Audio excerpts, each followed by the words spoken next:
আজি পবিত্ৰ ঈদ উল ফিতৰ। এই পবিত্ৰ দিনটোতে বিশ্বনাথত অসমৰ মুখ্যমন্ত্ৰী ডক্টৰ হিমন্ত বিশ্ব শৰ্মা উপস্থিত হৈ ৰাইজক সম্বোধন জনায়। ইতিমধ্যে বিশ্বনাথ চাৰিআলিৰ ফলফলিত উদ্বোধন কৰিছে উত্তৰ-পূবৰ প্ৰথমটো যান-বাহনৰ অট'মেটিক ফিটনেছ চেণ্টাৰ। তাৰ পিছতে ঐতিহাসিক গুপ্তকাশী বিশ্বনাথ ঘাটত উপস্থিত হৈ মাংগলিক পূজা অৰ্চনা কৰি শিলান্যাস কৰে ৰূপৱেৰ। তাৰ পিছতে পোনে পোনে বিশ্বনাথ চাৰিআলিৰ কমলাকান্ত ক্ষেত্ৰত এখন বিশাল ৰাজহুৱা সভাত অংশগ্ৰহণ কৰি ৰাইজক সম্বোধন জনায়। ইয়াৰ পিছতে কেইবাখনো অভিলাষী প্ৰকল্পৰ শুভ উদ্বোধন কৰি ৰাজ্যখনত উন্নয়নমূলক কামৰ ওপৰত বক্তব্য দাঙি ধৰে মুখ্যমন্ত্ৰী ডক্টৰ হিমন্ত বিশ্ব শৰ্মাই।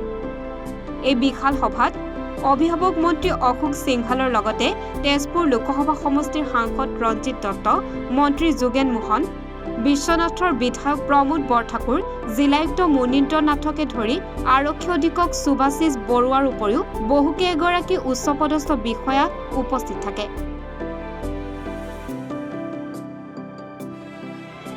বিশ্বনাথত এটা স্বয়ংক্ৰিয় পৰীক্ষা কেন্দ্ৰ বা অট'মেটেড টেষ্টিং ষ্টেচন এটাৰ শুভ উদ্বোধন কৰিছোঁ।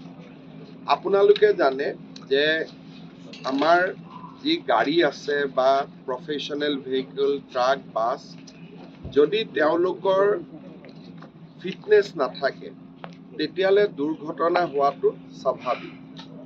এখন প্ৰফেশ্যনেল ভেহিকল তেওঁলোকে 8 বছৰত দুবাৰ টেষ্ট কৰিব লাগে, ফিটনেছ চাৰ্টিফিকেট ল'ব লাগে।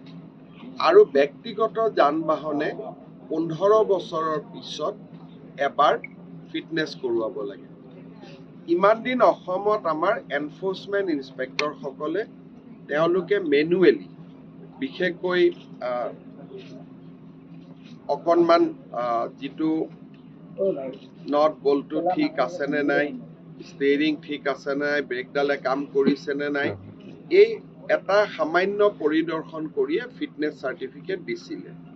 তাৰ ফলত ক'ৰবাত ভুল থাকি গৈছিল, ক'ৰবাত ভুল নাথাকিছিলে।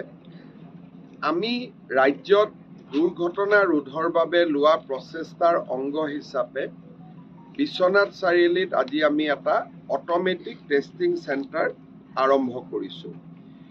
এই বিশ্বনাথ চাৰিআলিৰ অট'মেটিক টেষ্টিং চেণ্টাৰৰ লগতে আমি যোৰহাট, ডিব্ৰুগড়, উত্তৰ শালমাৰা এই 3টা স্থানতো আমি একোটা টেষ্টিং চেণ্টাৰ কৰিম। গুৱাহাটীতো আমি এটা টেষ্টিং চেণ্টাৰ কৰিম, ISBTত কাম চলি আছে। ৰঙিয়া আৰু শিলচৰত এটা আমাৰ পুৰণা টেষ্টিং চেণ্টাৰ আছিলে। এই গোটেই টেষ্টিং চেণ্টাৰ কেইটা হৈ গ'লে আমি নিকটৱৰ্তী জিলাসমূহত ইয়াতে টেষ্টিং কৰিব ক'ম। যেনেকৈ বিশ্বনাথৰ এই চেণ্টাৰটোত লখিমপুৰ, বিশ্বনাথ, তেজপুৰ জিলাৰ গোটেই ভেহিকেলসমূহে আহি পৰীক্ষা কৰিব। এই গোটেই ঘটনা বা গোটেই টেষ্টিং হোৱাৰ পিছত তেওঁলোকে আৰু দ্বিতীয় অফিচত যাব নালাগে। টেষ্টিং চাৰ্টিফিকেটখন বাহন পৰ্টেল বুলি আমাৰ এটা পৰ্টেল আছে, তাতে আপলোড কৰি দিয়া হ'ব। ৰাস্তাত এনফৰ্চমেণ্ট ইনস্পেক্টৰ বা আমাৰ MVI সকলে যদি চেক কৰিব খোজে, গাড়ীৰ নম্বৰটোলৈ পৰ্টেলত মাৰি দিলে ফিটনেছ চাৰ্টিফিকেটখন আহি যাব। ইয়াৰ লগত আমি আৰু এটা কাম কৰিব খুজিছোঁ, সেইটো হৈছে ড্ৰাইভিং টেষ্টৰ কাৰণে। এইটো হ'ল গাড়ীৰ টেষ্ট। ইয়াৰ পিছত আমি কৰিব খুজিছোঁ ড্ৰাইভিং টেষ্টৰ কাৰণে এটা ব্যৱস্থা। অসমৰ 126টা সমষ্টিক চৰকাৰৰ প্ৰচেষ্টাত আমি 126খন ড্ৰাইভিং স্কুল খুলিম। তাতে প্ৰশিক্ষণ ল'ব। আৰু এনেকুৱাকৈ আমি ইনফেক্ট অহা কেইদিনমানত হাউলিত এটা আৰম্ভ কৰিম।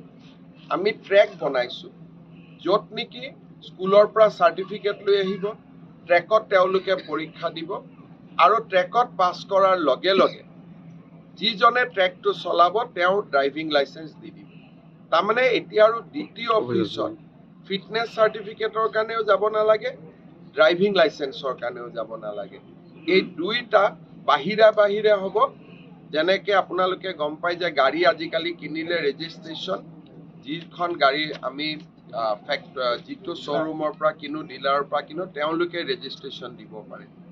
এতিয়া আমাৰ ইয়াতে লাইচেন্সো আমি দিব পৰা হ'ম, ফিটনেছ চাৰ্টিফিকেটো দিব পৰা হ'ম বাকী ট্ৰান্সপৰ্ট ডিপাৰ্টমেণ্টৰ গোটেইবোৰ সেৱা আমাৰ পৰ্টেলত উপলব্ধ এক প্ৰকাৰ সাধাৰণ মানুহ আৰু এবছৰৰ ভিতৰত দ্বিতীয় অফিচত যোৱাৰ প্ৰয়োজনীয়তাটোৱে নোহোৱা হৈ যাব প্ৰথম চৰকাৰৰ দায়িত্ব লৈয়ে পৰিবহণ নিগমত আমি এটা ব্যাপক সংস্কাৰৰ কাম হাতত লৈছিলোঁ আজি লাহে লাহে ই পূৰ্ণাংগ ৰূপ পাবগৈ নোহোৱাখিনিৰ কথা কিয় মানে ভাল হৈছে 50% হৈ গৈছে কথাবিলাকৰ কথা কম নাই ছাৰ ৰৌপৱেটো আজি শিলান্যাস হ'ব তাৰ ওপৰত বিশ্বনাথ ঘাটৰ পৰা যদি কাজিৰঙালৈ নৌকা যাত্ৰা এটা সুবিধা কৰি দিব পাৰে পৰ্যটনৰ এটা গৈ থাকক ভাতটো দিলে আকৌ ক'ব মাংস জোলটো লাহে লাহে আজি আমি ভাতখিনি খাই লওঁ ছাৰ আপুনি আপোনাৰ বিহুৱান আৰু শুভেচ্ছাৰ কাৰণে ধন্যবাদ জনালোঁ ৰাজহুৱাকৈ আপোনালোককো ধন্যবাদ খালি চব পজিটিভ হওক